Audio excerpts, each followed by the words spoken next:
The conflict in Chiapas is a conflict that almost everybody knows, but most people do not know about the background and the effects that this had on the communities and in the government.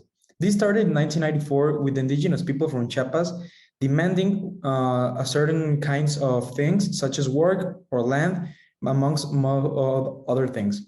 Treaties were made throughout the whole war and throughout the whole years, but they were not respected and followed by the government. And because of this, the leaders of ECLN broke off communications, and the conflict is still happening nowadays. Now, let's move on. Susie, you are the voice of the government. What do you think about the conflict? Thank you, Gabriel.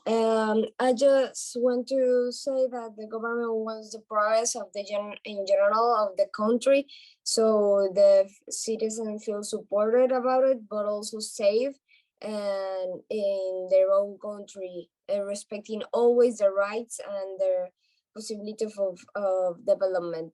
So what we are, why we're here is also to follow this idea of globalization of development of the country, so we don't have a communist system, instead of just develop ourselves without including external help.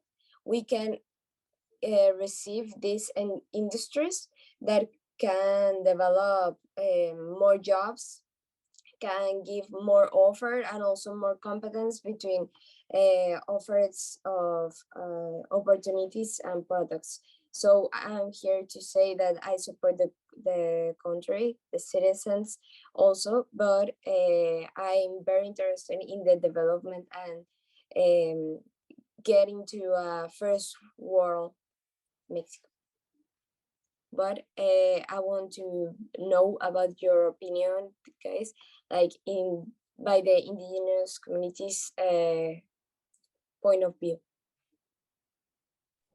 Yeah, well, we agree with you with all the things that you say, but we think that some of the treaties that we already had already cover all of this. So we need more budget so that we can continue with our communities and also to protect our traditions. There are some laws that are being made about not taking appropriation of things that must be respected, that we believe that some people outside of Mexico are doing this, such as selling the Virgen de Guadalupe or using the textiles and the imprints of our traditions. Also, one thing that we believe that could make a difference is to improve the education so that we can eradicate the discrimination that is being made to our community, so that in this way that we can all assimilate and integrate the indigenous community into the whole society, and in this way we don't lose any traditions, but we can still share these traditions with a lot of us without any of them being lost. Anyhow, I believe that this has already been made in other countries. So I think it's really important that we hear some of the international opinions and what they did so we can all come to a conclusion. So Fernanda, what things or insights can you tell us about this? Well, for my part, I represent the organization named Indigenous People Rights International, or IPRI. And we basically are a community organization that receives funds from anyone, from any patron, with the only objective to give these funds to people, indigenous people that lack resources for education, for defense of law, and even also to make their communities better, because one of the main problems that some of them face is that they don't have where to start with, or they lack of territory, or even their best education. We have some focus countries like Mexico, Brazil, Colombia, Democratic Republic of Congo, Philippines, and India. And if all of these countries that we have worked with, including Mexico, we have worked with given resources, and we basically give them exposure on our page and our social media, so people outside the country can understand what they're happening and how they can help outside the country. But I think that also a great idea to help these communities is to have some kind of help or push from the ONU. I think Danny could help us with that. Yes, the UN upholds the rights of indigenous peoples, and there are at least 68 indigenous communities in Mexico.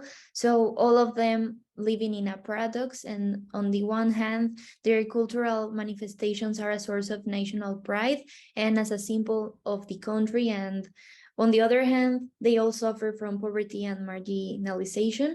So a new institution is trying to correct this situation. So as the UN, we invite to the branch of the UN in Mexico, INPI, which is a new entity to implement the rights of indigenous peoples in Mexico to achieve the following objectives: the implementation of the rights of indigenous peoples, promote their comprehensive and sustainable development processes, and strengthen their cultures and languages. So this is the general situation of the entity, the objective, and the UN can also provide support from people for peace and inclusion. So what does the indigenous communities think about it? Well, after listening to all of you, after listening to all your points, we think that we could get to an agreement. But first of all, let's review what happened in throughout the years from 1994 to 2001. Basically, as my partner said, representing the indigenous communities, some treaties were made, such as the San Andres Treaty, but the government did not respect it. This was because the president, which was in charge of the country in 1995 when the treaty was made, was Salinas de Gortari. This president did not wanted any violence when we uprise in arms and we try to demand the things that were corresponded to us. But then the government changed to Cedillo, and this person did not respect any of it. He sent military people, he sent troops to our communities and our cities in Chiapas, and they started to massacre us. They started to oppose to our boys. They started to do all the things that were stated in the treaty that they were not going to do. So basically, what we want is to merge our proposals of solutioning this, and also have the government to respect the treaties and to ensure that the next governments also preserve the treaties and do not break it, such as Cedillo did in 1996. So, Susie, you're representing the Mexican government. Do you think that we could get to an agreement merging our proposals? Thank you, Gabriel. Yeah, I think so. I mean, fortunately, we are not in that era where the war is the solution and the massacres and the shutting out the people.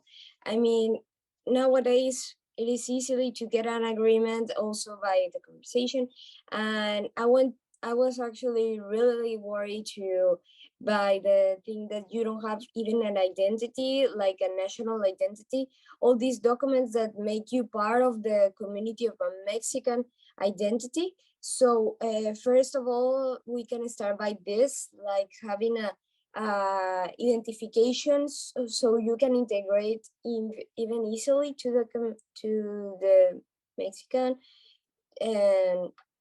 system, but also that comes with some responsibilities. I mean, if you wanted to be part of, also you have to contribute, you have to be agree of also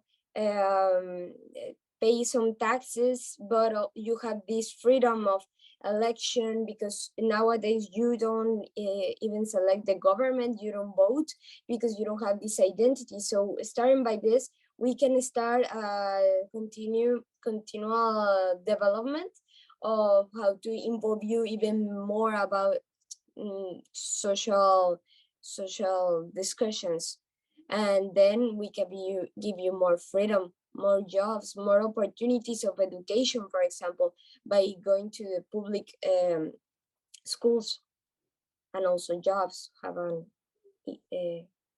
insurance. I believe this is a really good compromise and that we could make an agreement. Is everybody okay with this and agrees? Perfect. I think that we have come to a closure and a conclusion. Thank you very much, everybody.